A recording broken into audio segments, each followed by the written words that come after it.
All right, so it's Saturday morning and I'm starting to get some work done on these.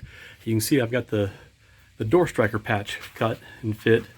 These magnets are great for doing stuff like this. This was, I was getting down to the point where I couldn't really hold it, and so I just stuck the magnet on it and I was able to put it in and out of the hole and work it. It's sitting flush now, which is great. I'm not gonna weld on it yet. I've got to take a measurement from the other side and see where to drill the hole in the middle of this. And I may do that after I weld it in, but I'm not ready to weld this yet. I've still got to do the work on the frame. But I just want to show you this. These magnets, you can get these at Harbor Freight for, I don't remember how much. They're cheap. Get you a handful of these. I've got 4 of them in this size and a couple more in a larger size or smaller size. I don't remember. But they're great for holding your pieces in as you're getting ready to weld them. Whenever I get this metal cleaned up and ready to go, I will actually hold this piece in place with 1 or 2 of these magnets as I set the tacks. So use these tools. All right, so it's a new day and I'm out here working again. And I've been working on getting this patch piece to fit in here. And I went ahead and cut this piece out. I don't have it finished yet, but I got it started. And it's taken me about 2 hours to get this piece fit to where it's close. This piece here is nowhere near close yet to going in that hole.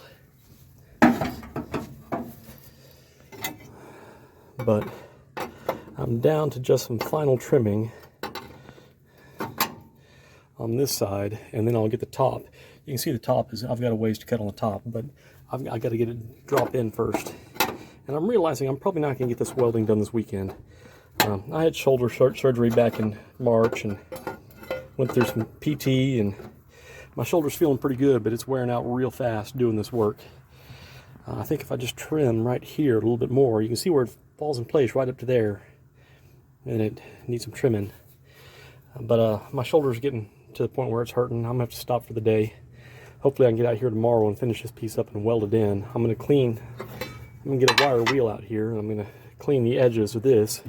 And I'm gonna take the, you got a little bit of mill scale or whatever, where they treated this at the factory, so it's not gonna rust very easily. And you clean up the edges of this before you weld. It'll weld in nicely, and then I'll paint it. But before I even weld it in, really, I want to find out where my engine mount holes go in it, so I'm actually going to weld the nuts to the back side of this. That's my intention.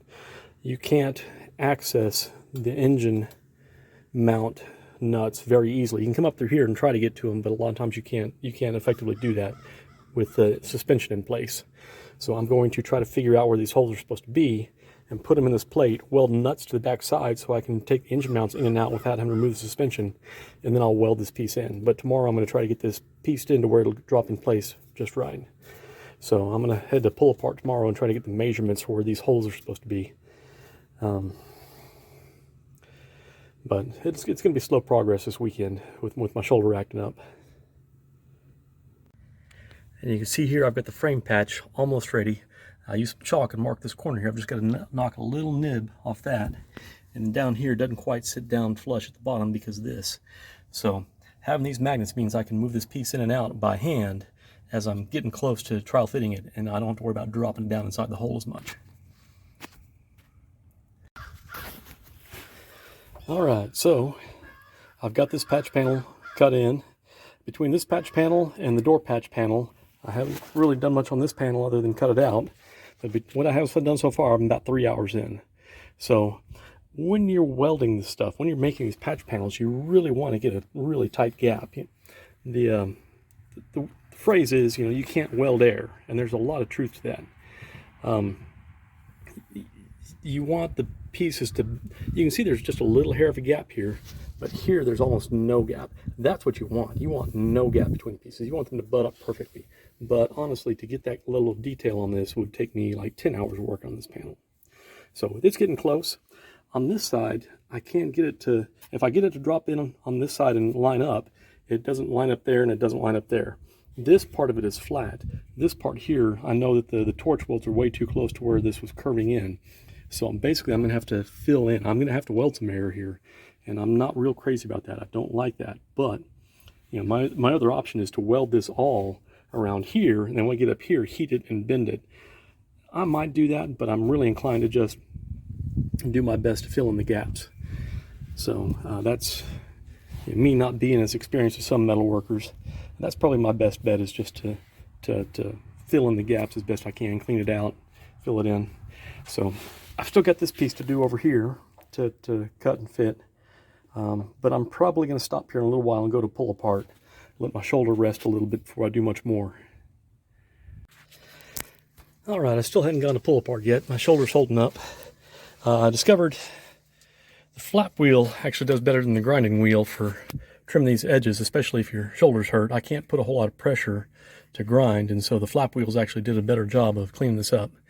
The noon sirens just did their Saturday test, or the tornado sirens just did their Saturday afternoon test, so it's lunchtime. I think I'm at a good stopping point to wrap this up for now, go to pull apart, get the parts I need.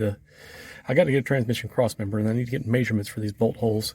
And once I'm done with that, I'll get back out here and I'll start welding these in, I think. All right, so I just tacked my 2 plates in.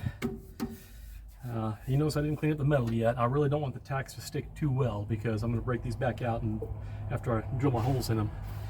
So I've got 2 old motor mounts here. I've got a page of notes from Pull Apart as to where these are supposed to go in here. I went and measured off a couple different trucks to make sure I had the right. I tried to find a 3/4 1-ton with the engine out, and I did find one, and it's a 4-wheel drive, and the 4-wheel drive has a different setup. It has there's no center section to the cross member. It's just basically got 2 pads, one on either side, and the motor mounts are different, so that wasn't going to work. But looking at the frame on this, the cross member is identical to what's in the 1/2 ton. So I got notes out of a bunch of different 1/2 tons. I've got my pieces here. I've got my handy dandy little tiny ruler or tape measure. So I'm going to get my magnets out here, and I'm going to start trying to size these up, see if I can get them to stick in place. And I've got referenced off this hole here.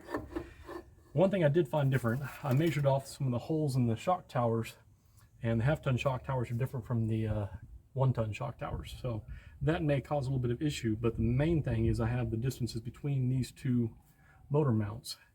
And so long as I have them centered as far as they're supposed to be from this hole, and then I have them at the same distance apart, should be close.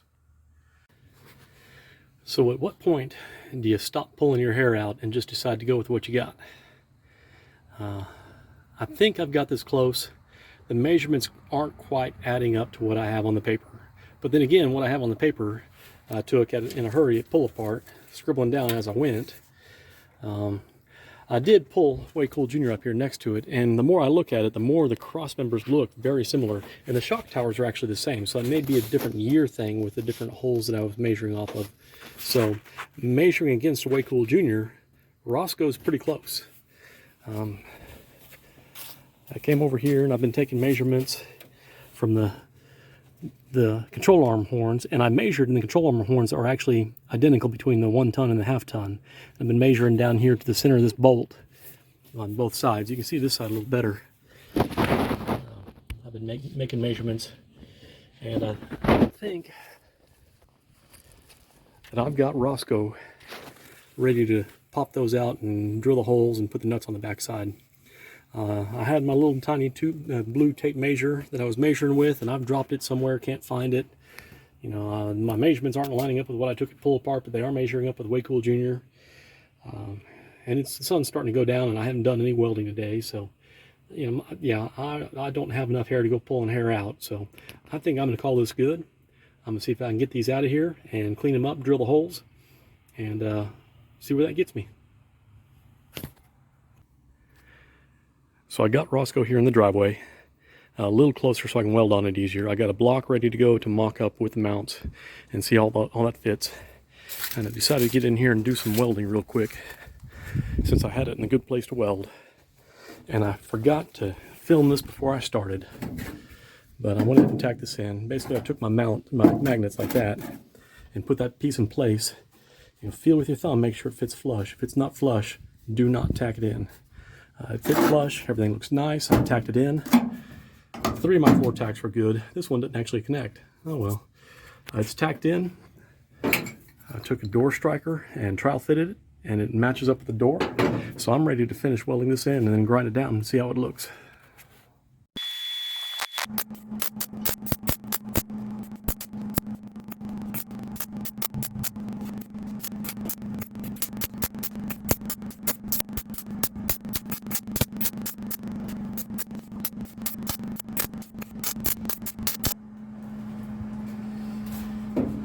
I'm gonna open up that other door and get some more ventilation in here. The back window's completely out, but the breeze is not blowing the air out, so if I open that other door, that should help. If you notice, I'm working my way around, letting it cool. And I don't know if you spotted, but early on, I blew through here and had to weld in a hole. Welding in a hole is just a simple matter of, it's basically the same principles of what I'm doing going around here. You hit each side of the hole, work your way around the hole, letting it cool down. It blew through because you got too much heat in one place, because I got too much heat right there in that place. So in order to fill in that hole, I want to work back and forth, adding a little bit more metal. And as you build up metal around that hole, it gives you more mass to soak up that heat. And so as you get closer to filling in the hole, even though you're getting tighter and tighter where you're concentrating that heat, there's more metal there to take the heat.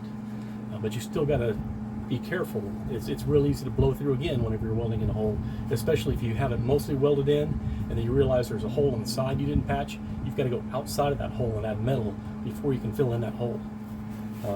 And this is what I learned first on welding, was how to patch holes. So my welds look like crap, and I'm no pro. I've never done this for a living, so I'm merely a hobbyist welder, but I think I'm getting there. But I can see where I've got a hole here that I didn't get, so I'm gonna patch that real quick and get right back to it. And you don't want to just tap it with a weld. You want to get a little bit of burn going and then let off before it burns through. You want it to get hot and you want it to penetrate. But if you don't get it hot and get it penetrating, it'll knock right out. Already this is fairly strong. So take your time, get a little bit of heat in it before you move on. If you blow through, you can always patch it.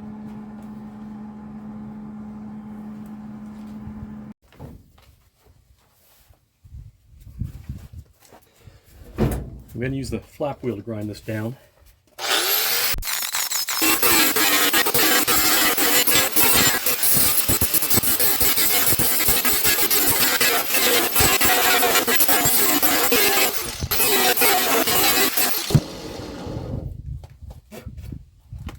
Got a piece of metal in my mouth. Alright, so I could have left the welds looking ugly, and honestly I could leave them looking like this. I may try to go a little smoother than that. But I'm happy with how that's turning out. It's looking good. I don't have any pinholes in there after I've ground down. So I've got good penetration, it looks like. Oh, now I say that. I've got a little hole right there I've got to get. But yeah. So when you're grinding down your welds on sheet metal or putting it in, and this is not from experience, this is what I've learned on YouTube. Don't stand in one place with your grinder until you get it smooth. Work your way around. Don't build up heat at any one spot. Some of this I was getting pretty aggressive with, and it makes me a little nervous, but then again, this isn't an exterior panel, this is in the door jamb. It's going to be holding the door in. So, like I said, I can leave this crustiness here, and this is going to be a work truck. I'm probably going to go try to get that smoothed down a little bit more, and I'll use some paint to hide whatever else. But I think that's getting pretty close to what I want. I need to get that lip. I don't want to catch it on stuff. But yeah, I think it's a pretty good learning experience. What do you think? I'm going to grab the welder and patch that hole there and maybe hit that, see if that's a hole.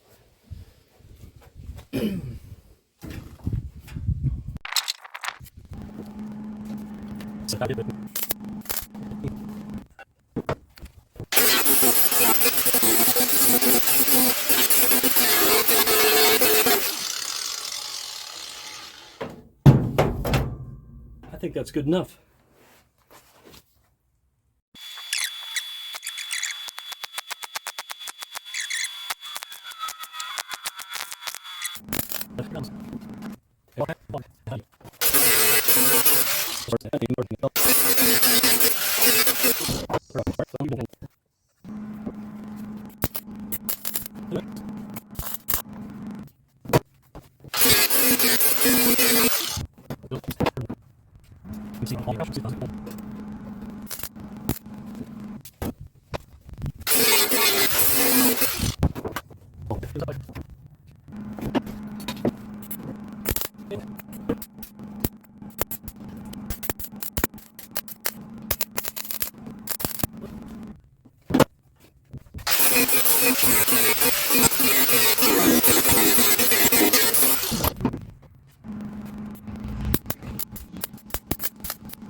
Factory fresh ish.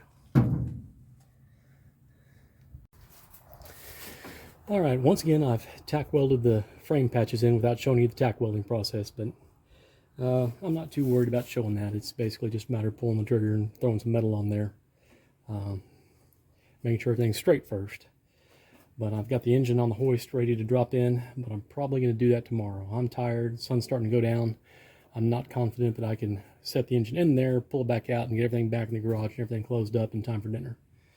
I'm tired and I'm hungry. I think I'm going to wrap up here for the day, come back out tomorrow, and test fit the engine and fix the other door. I got thicker metal for the other door, so hopefully the patch goes a little faster, and I don't have to fix so many blown holes.